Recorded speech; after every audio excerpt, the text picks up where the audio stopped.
Hello everyone, আসসালামু আলাইকুম। Welcome to my channel. আমার একটি নতুন ব্লগে আপনাদের সবাইকে স্বাগত জানাচ্ছি। আশা করছি সবাই অনেক অনেক ভালো আছেন। এখন আমরা যাচ্ছি হিমছড়ি, ইনানি, তারপর টেকনাফ সব জায়গায় ঘুরবো। সারাদিনের জন্য আমরা এই ট্রিপটা ভাড়া নিয়েছি।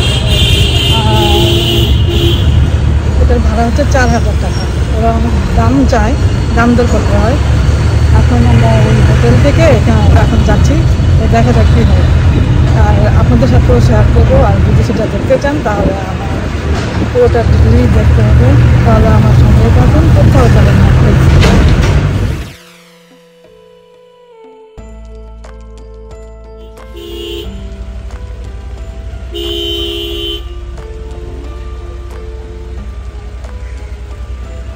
আমরা কোথায় যাচ্ছি? হিমছড়ি, ইনানি, টেকনাফ। ও, আমরা হিমছড়ি, ইনানি, টেকনাফ যাচ্ছি। আপনাদেরকে একটু রাস্তাঘাট দেখাচ্ছি।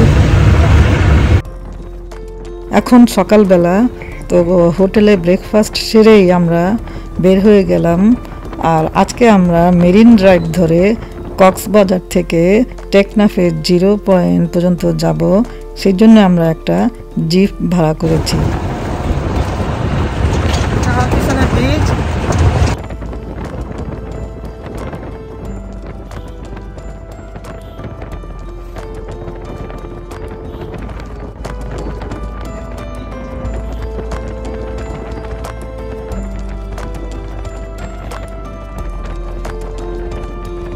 ওই যে দেখেন আকাশে একটা প্যারাশুট উঠছে, কেউ একজন বিচের উপরে প্যারাশুটে করে ঘুরে বেড়াচ্ছে। সমুদ্রের পাশ ঘেরা রাস্তা দিয়ে আমরা সমুদ্র দেখতে দেখতে যে যাচ্ছি, সেটার দৃশ্যটা যে কি সুন্দর, কি বলবো, খুবই অপূর্ব সুন্দর একটা দৃশ্য।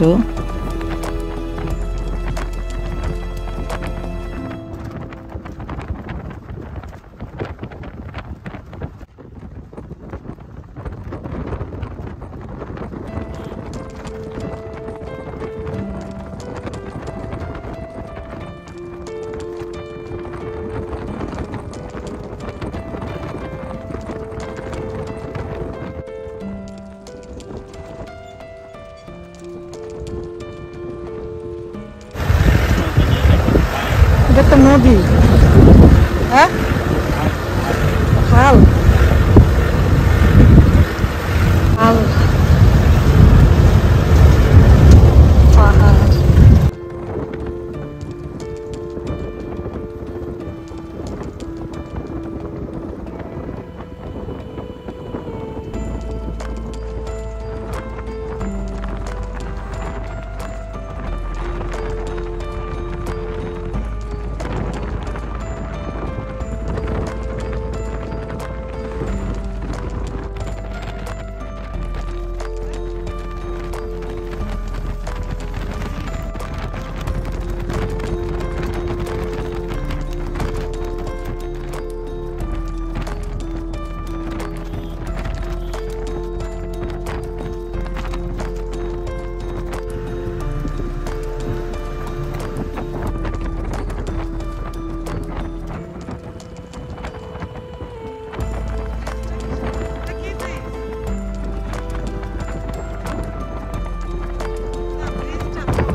মার্টিন যায় দিদি,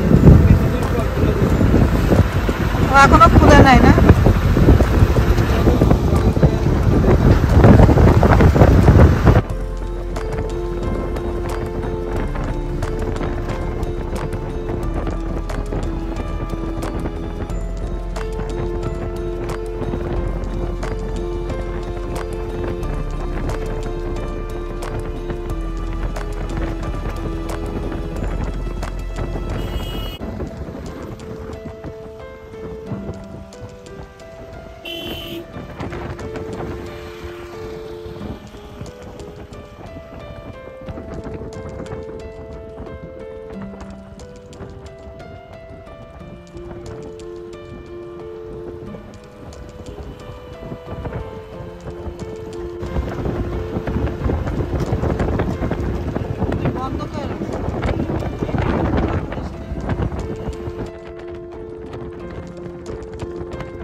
গিফট করছো? কত করে এগুলো? বেশি করে আছে জানি। দাঁড়াও নে এটা হবে না। নে নে। বা নাম কি? জান্নাতারা। জান্নাতারা। আচ্ছা, এই যে এটা কি পাতা? আমি জানি না। এই পাতা দিয়ে সুন্দর করে মালা মতো বানাচ্ছে। এটা আমাদেরকে গিফট করেছে এই মেয়েটা, জান্নাতারা ওর দাম। খুব সুন্দর। যদিও ও গিফট করেছে কিন্তু আমরা ওকে কিছু টাকা দিয়েছি, ও আমার কাছে চায়নি। দেখো জিনিসটা খারাপ না, ভালোই।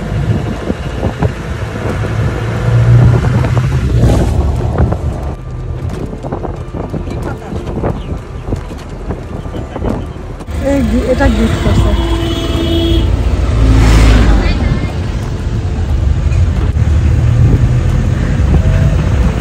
সিরিনকে সুন্দর লাগতেছে। আমাদের মা মেয়েকে এই দুইটা মালা দেওয়ার জন্য জান্নাতারাকে অসংখ্য ধন্যবাদ জানাচ্ছি। আর আসলে গিফট দিতে দামি জিনিস লাগে না, এই ছোট্ট জিনিস দিয়ে সে আমাদের মনটা জয় করে নিয়েছে। যদিও আমরা ওকে কিছু টাকা দিয়েছি, তো তারপরেও এটা গিফটই, কারণ সে আমাদের কাছ থেকে চায়নি, আমরা ইচ্ছাকৃতভাবেই তাকে টাকা দিয়েছি।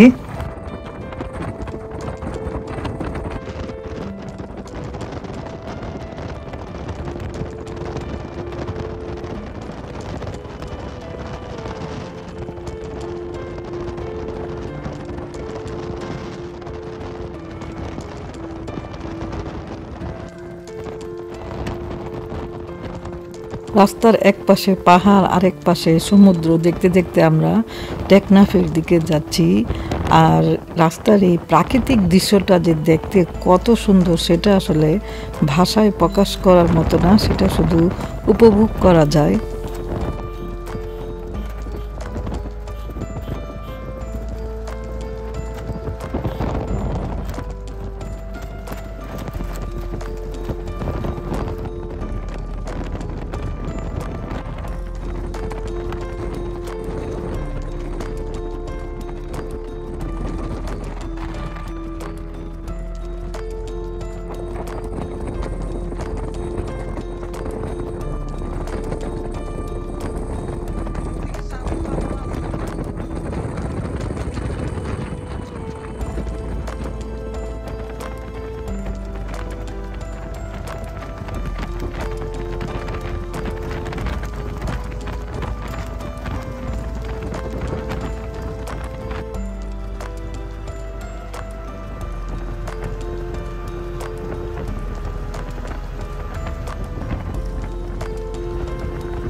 দেখছো ওইদিকে সমুদ্র, এদিকে পাহাড়।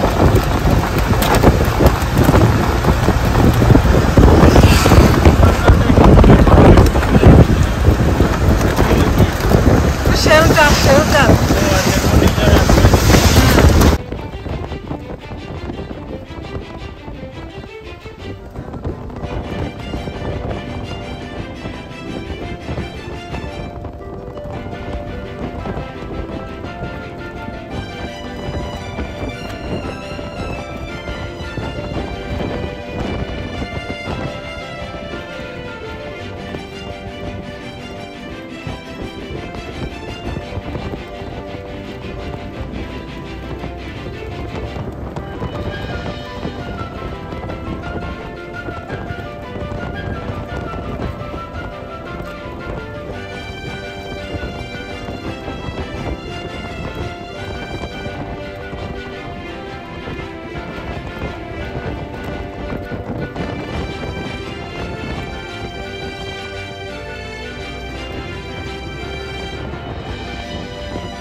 বৃষ্টির জন্য মনে হয়।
ওরা মাছ ধরতে যাবে এখন।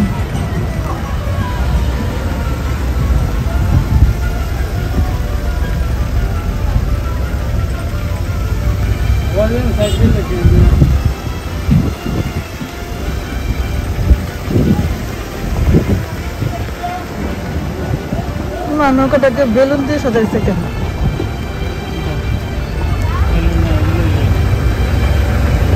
বেলুনই তো।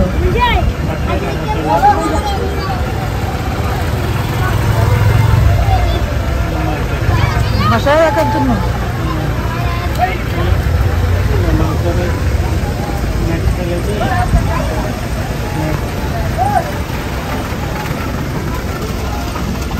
ওই যে ছেলেগুলি ঠেলতেছে নৌকা।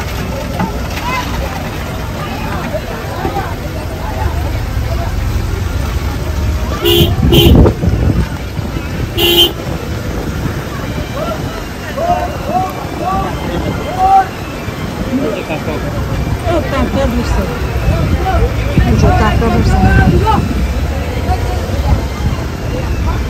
ওই যে মাছ ধরছে, পোয়া মাছ, ওই যে মাছ।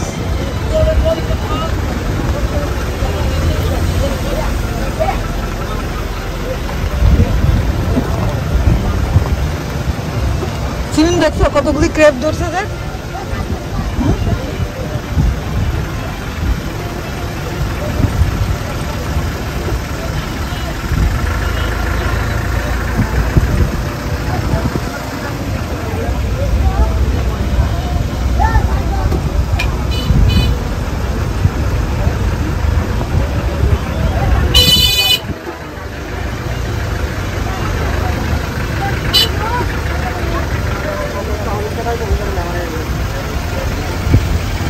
এই নৌকাটাকে রাস্তা থেকে ঠেলে ঠেলে এখানে।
সাবগ্রাম জিরোপয়েন্ট এটা মানে এইটুকুনি আসে তাই না? এগুলি কি পানি দিয়ে যে বাদ দিয়ে রাখছে, মাছের চাষ করতেছে।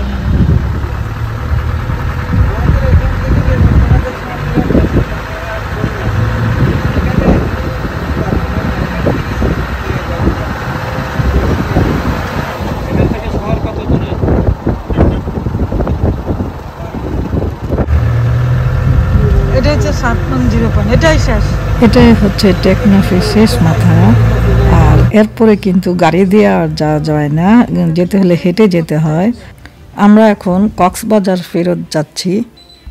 মেরিন ড্রাইভ ধরে কক্সবাজার থেকে টেকনাফে আসতে কতক্ষণ সময় লেগেছে আমি জানি না, কারণ আমরা ঘুরি দেখি নাই। তবে এত লম্বা জার্নিতে আমরা কিন্তু একটুও বোর হই নাই, কারণ কক্সবাজার থেকে এই টেকনাফে আসার রাস্তার যে সৌন্দর্য সেটা আসলে ভাষায় প্রকাশ করা সম্ভব না। কারণ রাস্তার এক পাশে সমুদ্র সৈকত, আরেক পাশে পাহাড়। আর সমুদ্রের পাড়ে জেলেরা যে মাছ ধরছে সেই মাছ ধরার ট্রলার, সাম্পান আর সবই দেখা যায়। সমুদ্র আর পাহাড়ের সৌন্দর্য দেখতে দেখতে আমরা যে কখন টেকনাফে চলে এলাম বুঝতেই পারলাম না। আসলে কক্সবাজারের এই সমুদ্র সৈকত সত্যিই পৃথিবীর সর্ববৃহৎ সমুদ্র সৈকত, কারণ এত বড় সমুদ্র সৈকত আমি আর দেখি নাই। আমি কানাডা এবং আমেরিকার বিভিন্ন সমুদ্র সৈকতে গিয়েছি, সেগুলো কিন্তু এত বড় না। যাই হোক, এই কক্সবাজার থেকে টেকনাফ আসার এই প্রাকৃতিক দৃশ্যের সৌন্দর্য আসলে আমার পক্ষে ভাষায় প্রকাশ করা সম্ভব না।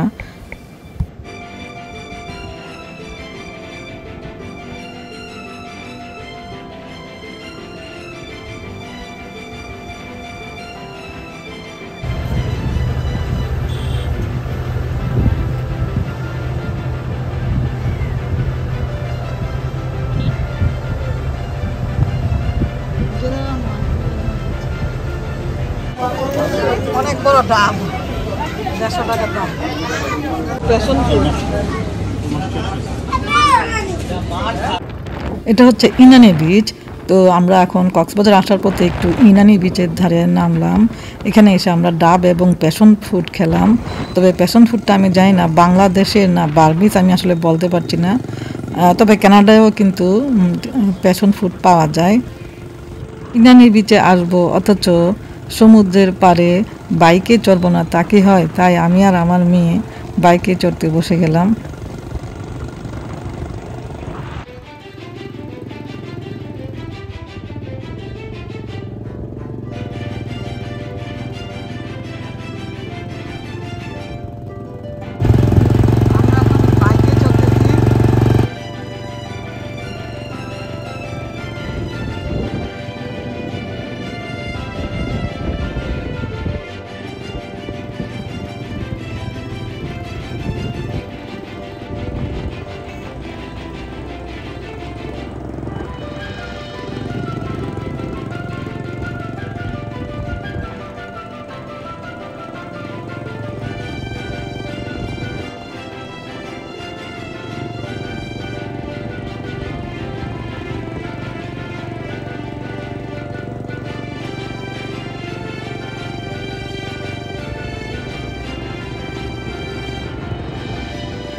আজকে ওয়েদার খারাপ হওয়াতে আজকে কিন্তু লোকজন একটু কম। কক্সবাজারের এই যে এত বড় একটা সমুদ্র সৈকত, এটা কিন্তু পৃথিবীর আর কোথাও নেই। তবে এটার প্রতি আমাদের একটু যত্নশীল হওয়া উচিত। আমি দেখেছি লোকজন যেখানে ইচ্ছা সেখানেই ময়লা ফেলে রেখেছে। এটা কিন্তু আমরা নিজেরাই সতর্ক হতে পারি। আর অবশ্য আরেকটা জিনিস কি, এই যে সমুদ্র তীরে লোকজন যে আসবে, পর্যটকদের একটু সমস্যা হচ্ছে, ওটা ওয়াশরুমের একটু সমস্যা আছে। তো এগুলির প্রতিও আবার সরকারেরও একটু দেখা উচিত। উন্নত দেশগুলোতে আমি দেখেছি যে ওয়াশরুমগুলি, পাবলিক ওয়াশরুমগুলি খুবই ভালো, যার জন্য পর্যটকদের ওয়াশরুমে যেতে কোনো সমস্যা হয় না। এতে পর্যটকের সংখ্যা দিনে দিনে বাড়ছে, কমছে না। আরেকটা জিনিস আমি দেখলাম যে কক্সবাজারের রাস্তাঘাটের একটু উন্নয়ন করা দরকার, কারণ মাঝে মাঝে দেখি যে রাস্তা ভাঙা। তো রাস্তা এরকম ভাঙা হলে বিদেশি পর্যটকেরা কি করে এখানে বেড়াতে আসবে? তো এখন আমরা কক্সবাজারের দিকে চলে যাচ্ছি। আমরা হিমছড়িতে নামার কথা ছিল, নামি নাই। পাহাড়ে উঠতে গেলে সন্ধ্যা হয়ে যাবে, সন্ধ্যার সময় আর পাহাড়ে উঠতে চাইলাম না। তো আজকের মতো আমার ব্লগটা এখানেই শেষ করছি। আপনারা সবাই ভালো থাকবেন, সুস্থ থাকবেন। দেখা হবে নেক্সট ভিডিওতে। আল্লাহ হাফেজ।